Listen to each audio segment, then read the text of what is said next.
လျှက်စစ်ဓာတ်အားဟာနိုင်ငံစည်းဝါးဖွံ့ဖြိုးတိုးတက်ရေးအတွက်အရေးပါသလိုနေ့စဉ်လူမှုစည်းဝါးဘဝများအတွက်လည်းလွန်စွာအရေးကြီးပါတယ်။ပြည်သူတွေရဲ့နေ့စဉ်လူနေမှုဘဝတွေပညာရေး၊ကျန်းမာရေး၊စီးပွားရေးစတဲ့ကဏ္ဍတွေမှာအခြေခံအဆောက်အအုံဖြစ်တဲ့လျှက်စစ်မီးရရှိရေးဟာအဓိကကျပါတယ်။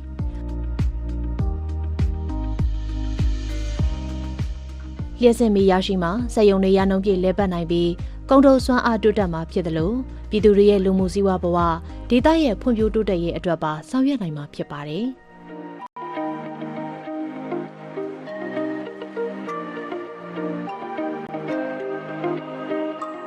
ခေတ်မီဖွံ့ဖြိုးတိုးတက်လာတဲ့မြို့ပြလူနေမှုစနစ်နဲ့အတူလျှက်စစ်ပစ္စည်းတွေကိုလည်းစမ်းသစ်တီထွင်ထုတ်လုပ်လာကြပါတယ်။တစ်ဖက်မှာလည်းပြည်သူတွေရဲ့လျှက်စစ်ဓာတ်အားသုံးစွဲမှုကနေစွမ်းအင်ထုတ်လုပ်နိုင်စွမ်းထက်ကျော်လွန်ကလိုအပ်ချက်ဖြစ်လာပါတယ်။ဒီလိုအခြေအနေတွေမှာအိမ်တွေလမ်းတွေရနှုန်းပြည့်မီးလင်းနိုင်ဖို့စက်ရုံအလုပ်ရုံတွေရဲ့ကုန်ထုတ်စွမ်းအားအတွက်လျှက်စစ်ဓာတ်အားလိုအပ်ချက်ကိုပြေဝစွာပေးနိုင်ဖို့က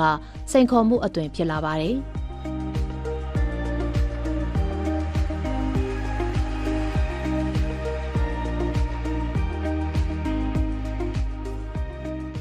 ကမ္ဘာနိုင်ငံအများစုမှာလျှက်စစ်ဓာတ်အားကိုနျူကလ িয়ার ရေအားသဘာဝဓာတ်ငွေ့ကြောင်မီးသွေးနေစွမ်းအင်လေစွမ်းအင်ဇီဝလောင်စာဒီရေဘူမိအပူစွမ်းအင်နဲ့အခြားစွန့်ပစ်ပစ္စည်းတွေစတဲ့အရင်းမြစ်တွေကထုတ်ယူသုံးစွဲနေရပါတယ်။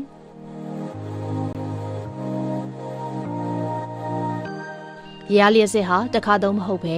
အမြဲတမ်းပြန်လည်ပြည့်ဖြိုးမြဲစွမ်းအင်ဖြစ်ပါတယ်။မိခိုးနဲ့ဓာတ်ငွေ့ဆိုးများထွက်ရှိခြင်းမရှိသလိုကမ္ဘာကြီးကိုပူနွေးမှုကိုလည်းလျှော့ချပေးပါတယ်။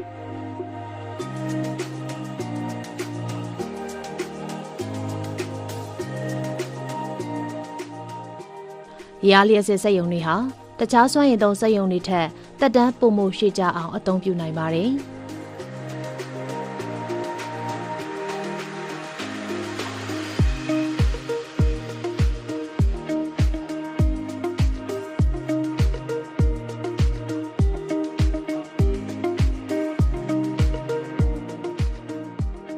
ရေလောင်တမန်တွေဟာလျှက်စစ်အတွက်သာမကပဲရေလောင်တမန်များမှတဆင့်စိုက်ပျိုးရေးအတွက်ရေပေးဝေခြင်းနဲ့ရေကြီးရေရှမ်းမှုကိုလည်းထိန်းချုပ်ပေးပါတယ်။နေ့စဉ်လူနေမှုဘဝနဲ့စက်မှုလက်မှုလုပ်ငန်းများလည်ပတ်နိုင်ရန်အတွက်လျှက်စစ်စွမ်းအင်ဟာမရှိမဖြစ်လိုအပ်ချက်တစ်ခုဖြစ်ပါတယ်။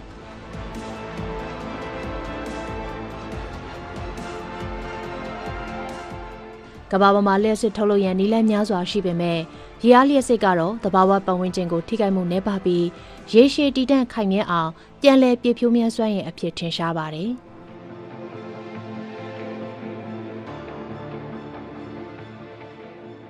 နိုင်ငံတနိုင်ငံနဲ့တနိုင်ငံအားနည်းချက်အားသာချက်တွေမတူညီတဲ့အတွက်မိမိနိုင်ငံနဲ့ကိုက်ညီမဲ့အရင်းမြစ်တွေကိုထုတ်ယူအသုံးပြုကြပါတယ်။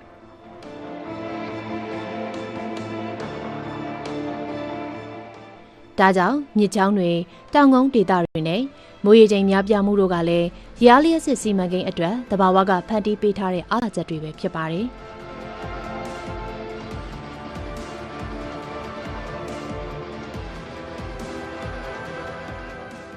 မြန်မာနိုင်ငံဟာရေအားလျှက်စစ်ထုတ်လုပ်နိုင်မှုအလားအလာကောင်းတွေပိုင်ဆိုင်ထားတဲ့နိုင်ငံတစ်နိုင်ငံဖြစ်ပြီးကမ္ဘာအဆင့်14မြောက်ရေအားလျှက်စစ်အရင်းမြစ်ကျွဲဝတဲ့နိုင်ငံအဖြစ်သတ်မှတ်ခြင်းခံရပါတယ်။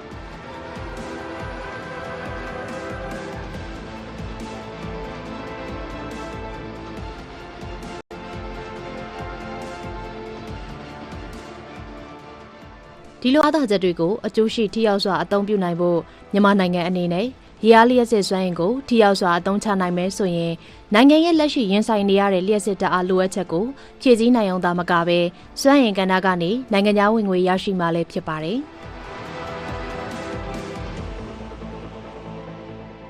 မြန်မာနိုင်ငံအနေနဲ့အကြောင်းမျိုးမျိုးကြောင့်ဆက်လက်ဆောင်ရွက်ဖို့ကြံ့ကြာနေတဲ့ရေအားလျှက်စစ်စီမံကိန်းတွေရှိပါတယ်။2005ခုနှစ်ကတိုင်းတာစစ်ဆေးတွေ့ရှိချက်များအရရေအားရင်းမြစ်မှ4500မဂါဝတ်ခန့်ထုတ်လုပ်နိုင်ဖို့ညွှန်မှန်းထားတာဖြစ်ပေမဲ့အကြောင်းမျိုးမျိုးကြောင့်ထုတ်လုပ်နိုင်ခြင်းမရှိဘဲ9%ကျော်လောက်သာလက်ရှိမှာထုတ်လုပ်နေရတာကိုတွေ့မြင်ရပါတယ်။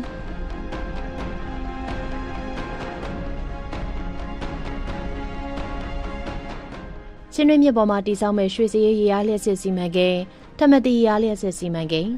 တန်လွင်မြစ်ပေါ်မှာတာဆန်းရေအားလျှက်စစ်စီမံကိန်းနဲ့အေယာရီမြစ်ပေါ်မှာမြစ်ဆုံရေအားလျှက်စစ်စီမံကိန်းတွေဖြစ်ပါတယ်။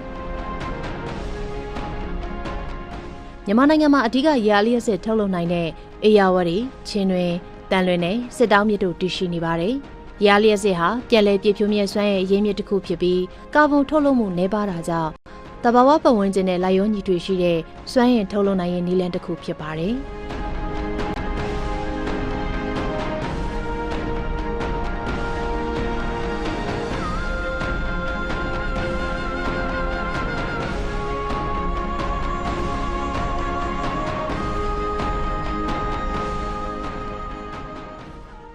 ကချင်ပြည်နယ်မြစ်ကြီးနားမြို့ကနေ23မိုင်38ကီလိုမီတာအကွာမှာတည်ရှိတဲ့အေယာဝတီမြစ်ပြားရေအားလျှပ်စစ်စီမံကိန်းကြီးကအနာဂတ်မှာတိုးတက်လာမဲ့လူဦးရေနဲ့အတူလျှပ်စစ်ဓာတ်လိုအပ်ချက်ကိုများစွာဖြည့်ဆည်းပေးနိုင်မှာလည်းဖြစ်ပါတယ်။အေယာဝတီမြစ်ဆုံမြစ်ဝှမ်းရေအားလျှပ်စစ်စီမံကိန်းဟာနိုင်ငံရဲ့လျှပ်စစ်ဓာတ်လိုအပ်ချက်ကိုအပြည့်အဝဖြည့်ဆည်းပေးနိုင်မှာဖြစ်ပြီးဒေသခံပြည်သူများအတွက်အလုပ်ကိုင်အခွင့်အလမ်းများလည်းရရှိလာနိုင်ကလူမှုစီးပွားဘဝဖွံ့ဖြိုးတိုးတက်မဲ့အကျိုးကျေးဇူးများလည်းရရှိလာနိုင်မှာဖြစ်ပါတယ်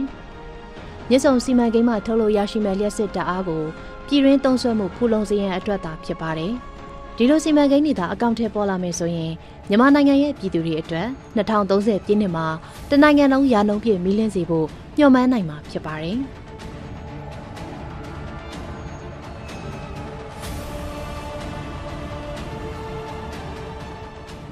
အနာဂတ်မှာရေအားလျှပ်စစ်အရင်းမြစ်တွေကိုအခြေပြုပြီးစီးပွားရေးဖွံ့ဖြိုးတိုးတက်မှုအတွက်ခိုင်မာတဲ့စွမ်းအင်ကဏ္ဍကိုများစွာတည်ဆောက်နိုင်မှာဖြစ်ပါတယ်။ရေအားလျှပ်စစ်ဟာနိုင်ငံတကာနိုင်ငံရဲ့စွမ်းအင်ကဏ္ဍဖွံ့ဖြိုးတိုးတက်ရေးအတွက်အဓိကမဏ္ဍိုင်တစ်ခုဖြစ်ပါတယ်။ရေရင်းမြစ်ကျွဲဝါတဲ့မြန်မာနိုင်ငံလိုနေရာမျိုးမှာရေအားလျှပ်စစ်ကိုစနစ်တကျခင်မီနည်းပညာများအသုံးပြုပြီးထုတ်ယူနိုင်ပါက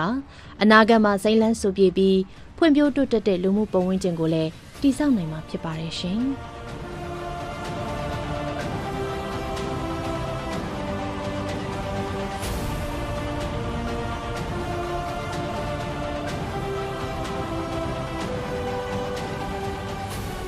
ဤပညာမြန်မာလာမှုရဲ့အထောက်အကူတွေကြောင့်တဘာဝပတ်ဝန်းကျင်ထိန်းသိမ်းရေးဆိုင်ရာစံနှုန်းတွေစီမံကိန်းတွေကြောင့်လူမှုပတ်ဝန်းကျင်ဂေဟစနစ်အပါအဝင်ရေသယံဇာတပျက်စီးဆုံးရှုံးနိုင်မှုရေရှည်တည်တံ့ရေးအပေါ်အကျိုးသက်ရောက်နိုင်မှုအခြေအနေတွေကို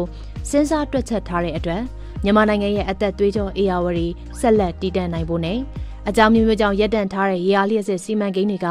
တအားမလုံမလောက်ဖြစ်ရတဲ့အဓိကအကြောင်းရင်းဖြစ်တာကိုပြည်သူတွေသိမြင်နားလည်ပြီးအနာဂတ်မှာမြန်မာနိုင်ငံနဲ့တိုင်းရင်းသားပြည်သူလူထုအကျိုးဖြစ်ထွန်းစေဖို့အမှောင်ခွင်လို့အလင်းဆောင်ကြပါစို့လို့ဆန္ဒပြုလိုက်ပါတယ်ရှင်။